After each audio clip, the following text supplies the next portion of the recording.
News now में आपके साथ मैं हूं संदीप तिवारी। अपने इस खास कार्यक्रम में हम हर उस खबर की बात करते हैं जो आपको जाननी जरूरी है। सभी अहम मसलों का बारीकी से विश्लेषण करते हैं और खबरों के पीछे की सच्चाई आप तक पहुंचाते हैं। तो चलिए बिना किसी देरी के शुरू करते हैं न्यूज नाउ। महाराष्ट्र में महायुति ने बम्पर जीत हासिल कर ली है। अब महाराष्ट्र चुनाव में बम्पर जीत हासिल करने के बाद बड़ा सवाल ये है कि महाराष्ट्र के अगले मुख्यमंत्री फडणवीस होंगे या एकनाथ शिंदे। इस पर मुंबई में सियासी सरगर्मी तेज हो गई है। खबर है कि महाराष्ट्र में कल नई सरकार का शपथ ग्रहण भी हो सकता है।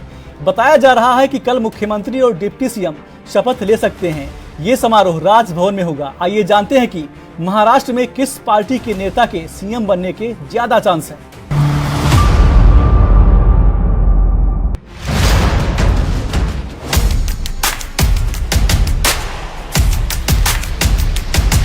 महाराष्ट्र में सीएम पद का कौन असली हकदार? बीजेपी ने इस बार 149 सीटों पर चुनाव लड़कर 134 पर जीत दर्ज की है।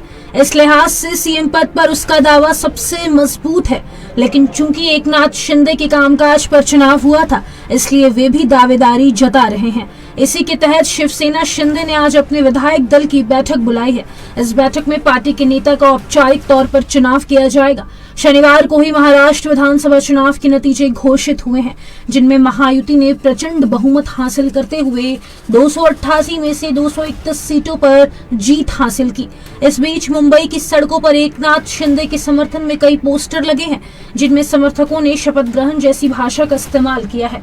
शिवसेना नेताओं की बैठक के लिए ताज लैंड्स होटल में भारी जमावड़ा लगा हुआ है। एनसीपी विधायक दल की बैठक भी आज हुई है। उधर बीजेपी विधायक दल की बैठक सोमवार को होने की खबर है।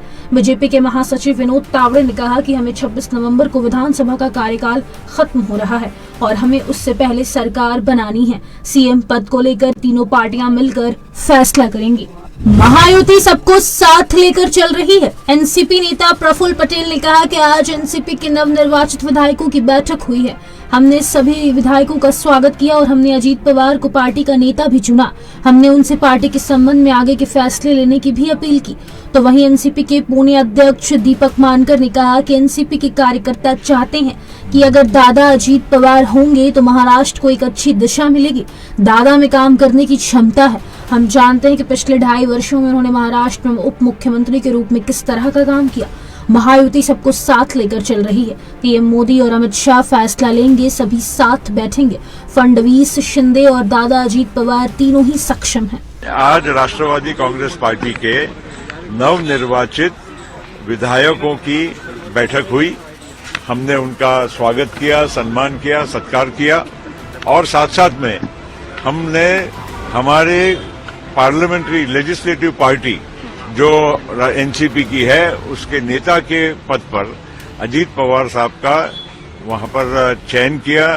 सभी ने स्वागत किया इस बात का और साथ साथ में अजीत पवार साहब को ये अधिकार दिया कि आगे की जो भी बातचीत है उसमें आप पार्टी के हिसाब से योग्य निर्णय लीजिए। सरकार में शामिल होने का भी निर्णय आपको अधिकार दिया गया है और बाकी की जो भी बातचीत होती है, नेचुरली हम लोगों का एक अलायंस है, तो अलायंस में तीनों पार्टियों के बीच में जो चर्चा होगी उसमें जो भी अधिकार उनको दिया गया है उस हिसाब से वो निर्णय योग्य ले। राष्ट्रवादी का जो कार्यकर्ता है उसको ऐसा लगे क्या ना कि दादा मुख्यमंत्री बनना चाहिए। अभी महाराष्ट्र में जितने भी हमारे राष्ट्रवादी के जो कार्यकर्ता है, जो नेता है, उनकी सबकी इच्छा है कि दादा अगर मुख्यमंत्री बन जाए तो ये महाराष्ट्र को एक अच्छी दिशा मिलेगी, अच्छा काम ये महाराष्ट्र में हो जाएगा और दादा में भी वो काम करने की क्षमता है और अच्छा काम दादा कर सकते हैं। आपको मालूम है उप मुख्यमंत्री होने पर भी उन्होंने महाराष्ट्र के लिए जो काम किया है, अभी ये 2.5 साल में जो भी काम किया है, तो दादा का जो रिजल्ट आता है लोगों के सामने वो बहुत अच्छी तरह से आता है और हमारी भी इच्छा है कि दादा इस राज्य के मुख्यमंत्री बने। तो देखेंगे अभी पॉलिटिक्स में अभी महायुति है तो सबको साथ में लेकर करना पड़ा। आदरणीय मोदी जी, आदरणीय अमित शाह इसके ऊपर डिसीजन लेंगे और सबको साथ में बिठा के कार्यक्षमता को सबकी है, फडणवीस साहब की भी है, शिंदे साहब की, दादा की भी है, लेकिन उसमें से कोई सॉल्यूशन अच्छे निकलेंगे तो महायुति के लिए अच्छा रहेगा। इस मेरे ख्याल में जब से नतीजे सामने आए बहुत, तब से विरोधक जो है, आप चाहे ईवीएम का मुद्दा हो या फिर नाना पटेल कह रहे हैं कि दाल में कुछ काला है, इस तरह के बयान आ रहे हैं विपक्ष के द्वारा, उस पर आप क्या? अभी देखो, दाल में कुछ काला, वो काली दाल खा खा के तैयार हुए नाना पटेल, और कुछ भी बोलेंगे तो ऐसा चलने वाला नहीं। अभी हार है तो खुद उन्होंने बोलना चाहिए कि हमारी हार हुई है, ऐसा बोलना चाहिए हर टाइम।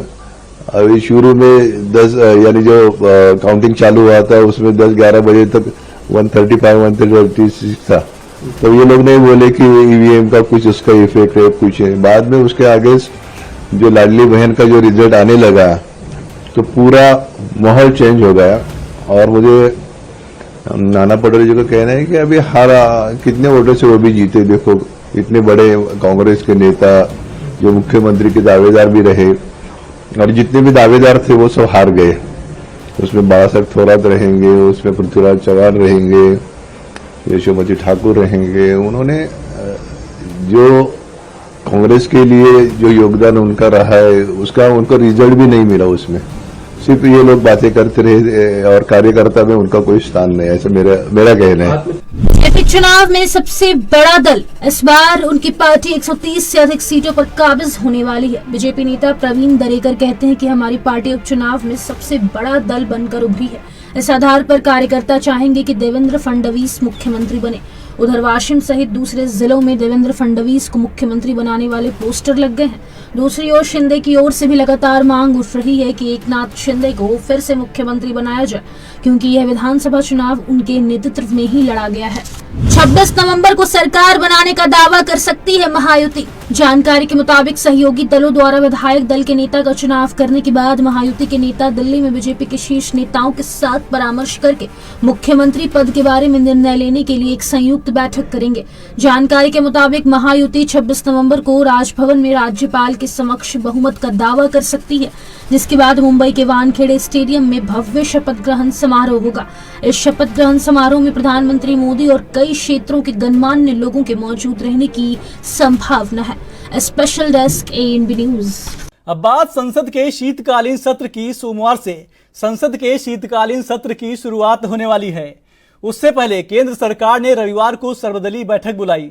इस बैठक में संसद के शीतकालीन सत्र को सुचारू रूप से चलाने के लिए पार्टियों के बीच सहमति बनाने की कोशिश की गई। सर्वदलीय बैठक में कांग्रेस ने अदानी समूह के खिलाफ रिश्वतखोरी के आरोपों पर चर्चा की मांग की है। इससे साफ है कि विपक्ष शीतकालीन सत्र में भी इस मुद्दे को उठाएगा, जिससे संसद के सत्र के आपको बता दें कि काफी हंगामेदार रहने के आसार बन रहे हैं। रिपोर्ट देखिए। संसद सत्र में फिर गूंजेगा अडानी का मुद्दा। 25 नवंबर से शुरू होने वाले संसद सत्र में फिर एक बार अडानी के मुद्दे की गूंज सुनाई देगी। शीतकालीन सत्र से पहले आज बुलाई गई सर्वदलीय बैठक में कांग्रेस ने अडानी समूह पर लगे रिश्वतखोरी के आरोपों पर चर्चा की मांग की है। इसके अलावा विपक्षी दल ने मणिपुर मुद्दे, उत्तर भारत में प्रदूषण और रेल दुर्घटनाओं पर भी चर्चा की मांग की है। संसद में प्रियंका गांधी की एंट्री। कांग्रेस नेता प्रमोद तिवारी ने संवाददाताओं को बताया कि उनकी पार्टी ने अडानी समूह पर लगे रिश्वतखोरी के आरोपों पर संसद में चर्चा की अनुमति देने का सरकार से आग्रह किया है। उन्होंने कहा कि उनकी पार्टी चाहती है कि सोमवार को संसद की बैठक में सबसे पहले इस मुद्दे को उठाया जाए। तो वहीं प्रियंका गांधी ने भी वायनाड के मैदान से रन जीत कर संसद में एंट्री मार ली है। तो इस बार संसद के बाहर ही नहीं बल्कि संसद के अंदर भी प्रियंका गांधी बीजेपी पर निशाना साधते हुए नजर आएंगी। विंटर सेशन के पहले हुई कांग्रेस ने अपना पक्ष, क्योंकि वो मुख्य विरोधी दल है, रखते हुए सरकार से ये आग्रह किया है कि न्यूयॉर्क में, अमेरिका में, यूनाइटेड स्टेट ने जो वहां के डिपार्टमेंट ऑफ जस्टिस ने, एक कोर्ट ने संज्ञान लिया है कि यहां का एक प्रमुख औद्योगिक घराना जो सिर्फ उद्योग को ही नहीं नियंत्रित कर रहा है बल्कि इस सरकार को नियंत्रित कर रहा है, जैसी रिपोर्ट आई थी। अडानी समूह लगभग 2300 करोड़ 2300 2300 करोड़ की रिश्वत यहां सत्ता पक्ष में बैठे नेताओं को, अधिकारियों को, सोलर एनर्जी उससे जुड़े हुए तमाम उद्योगों के लिए दी गई है। ये गंभीर चिंता का विषय, आर्थिक बड़ा घोटाला है। इससे अंदाजा लगाइए कि अगर 2300 करोड़ की रिश्वत है तो फिर इसमें घोटाला कितना बड़ा होगा। ये देश हित के खिलाफ है, देश के आर्थिक हितों के खिलाफ है, देश के सुरक्षा हितों के खिलाफ। हमने ये इच्छा जाहिर की है, सारे चीजें बाद में, सबसे पहले यह मणिपुर मुद्दा को हमने उठाने के लिए कहा है कि अब स्थिति वहां नियंत्रण से बाहर जा रही है। सब कुछ करने के बाद भी इस सरकार में राजनैतिक इच्छा शक्ति नहीं है। बांटो काटो के तहत वहां बलात्कार हो रहे हैं, हत्याएं हो रही हैं और कोई कानून व्यवस्था मणिपुर में नहीं रही है। पर मुख्यमंत्री हम हटाएंगे नहीं, प्रधानमंत्री जी हम जाएंगे नहीं। उसके कारण स्थिति नियंत्रण से बाहर हो रही है। एक सीमावर्ती संवेदनशील राज्य में ये देश हित में नहीं है।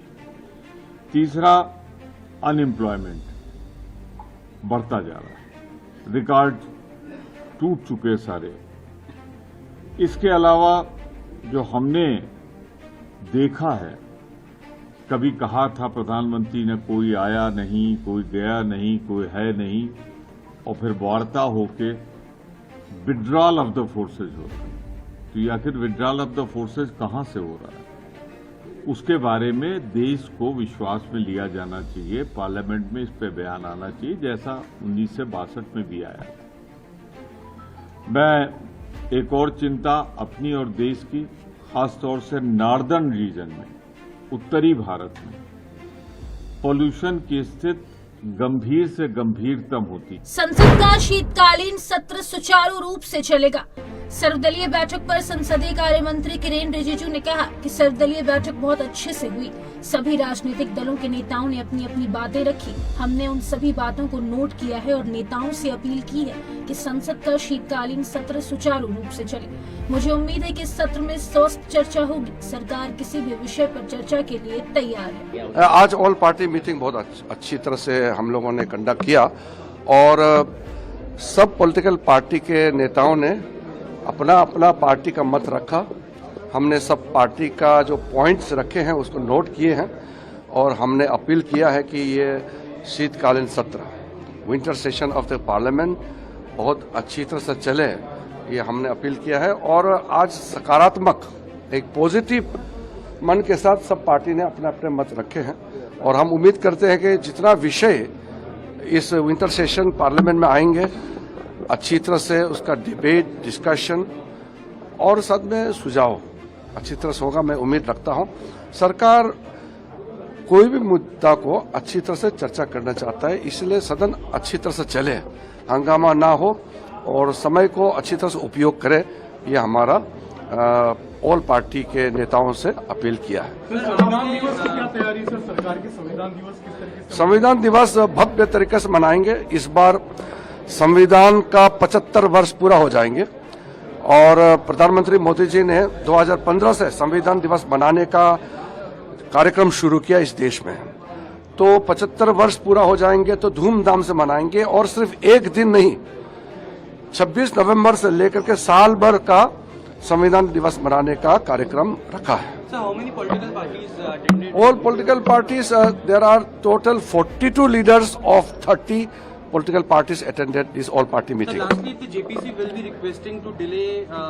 We are not requesting. JPC will come out with the report and table in the House. If they get delayed, they'll have to seek permission from the House because the Parliament in the Lok Sabha, it was decided that the JPC report has to be tabled before the last day of the first week of the winter session of the Parliament. If there is a delay, they'll have to seek the permission of the house. सर्वदलीय बैठक का आयोजन संसदीय मामलों के मंत्री किरेन रिजिजू और रक्षा मंत्री राजनाथ सिंह ने किया। इस बैठक में कांग्रेस, तृणमूल कांग्रेस, डीएमके, शिवसेना, बीजेड और अन्य पार्टियों के नेता शामिल हुए।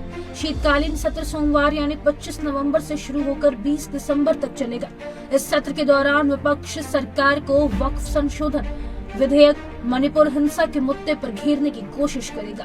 वहीं उद्योगपति गौतम अडानी पर अमेरिका द्वारा लगाए गए आरोपों को लेकर भी विपक्ष केंद्र पर हमलावर है।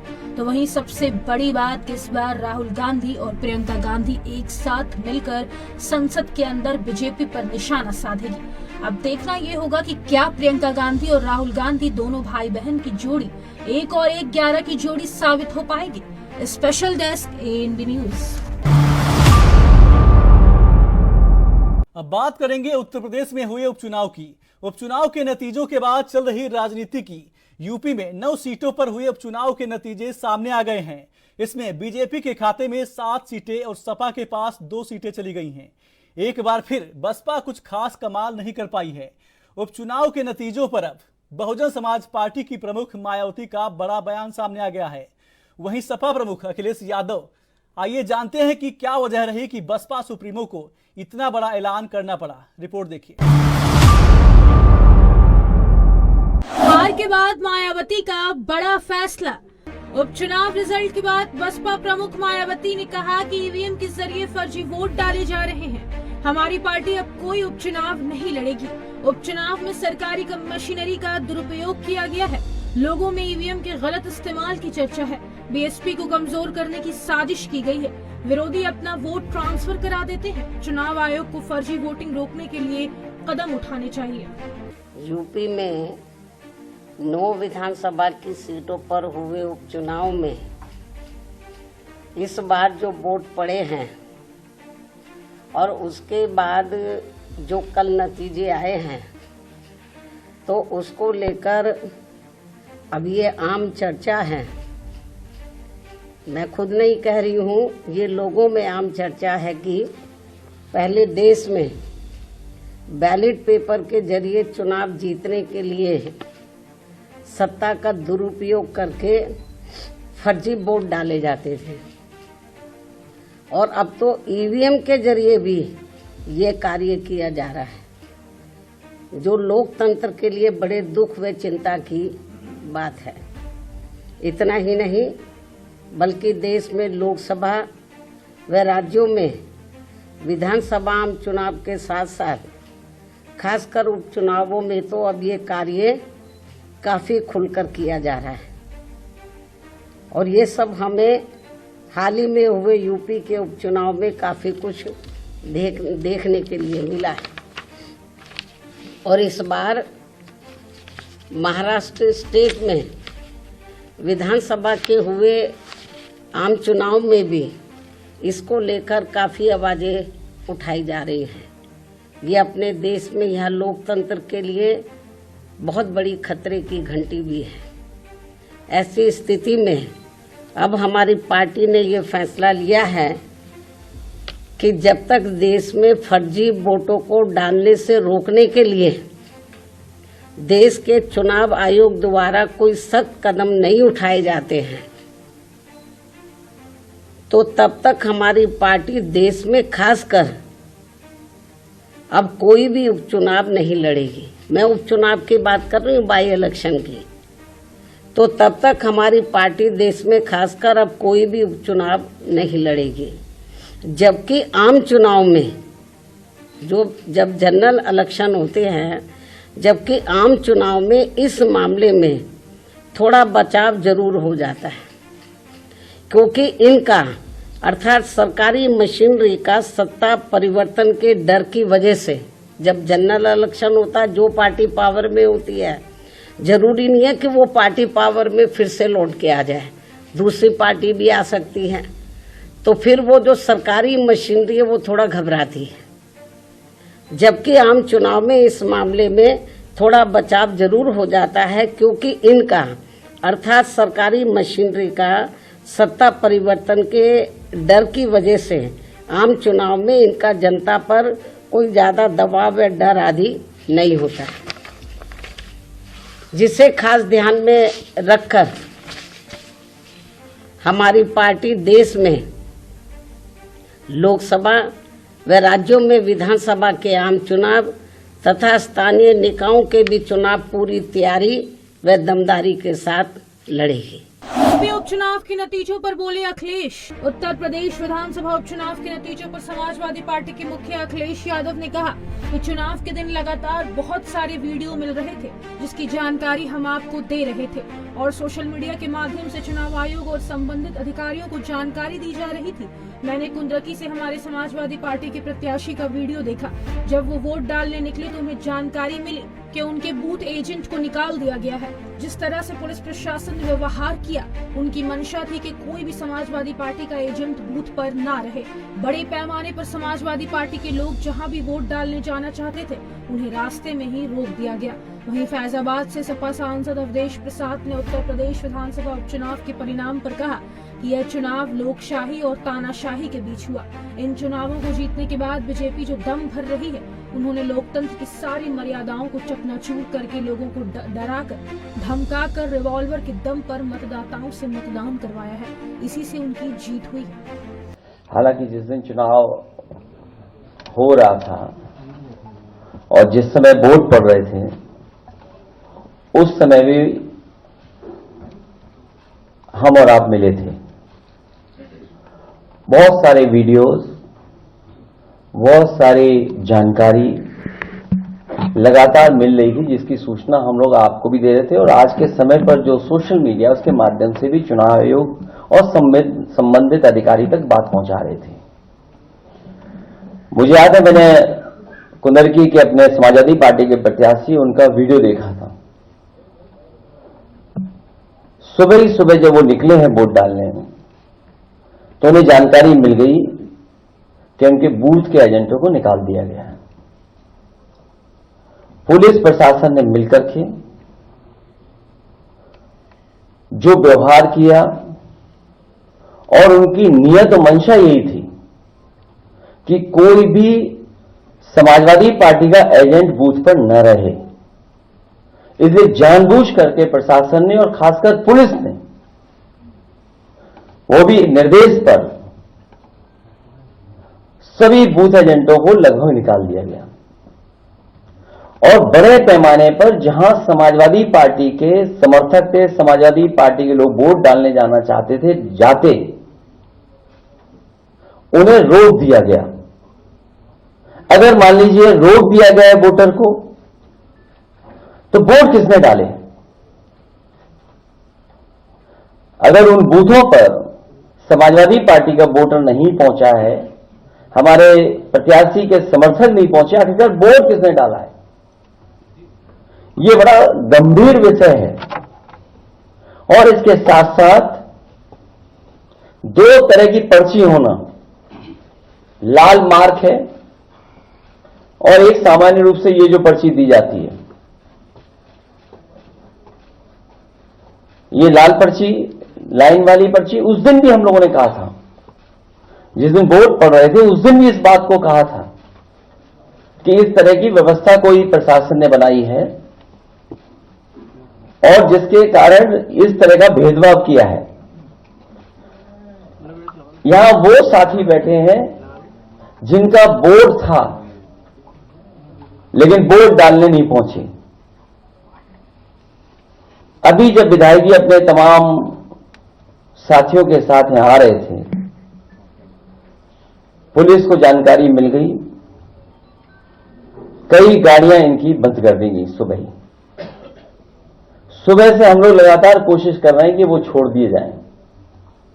कोई कारण नहीं है, उन्हें थाने में बैठाया हुआ है।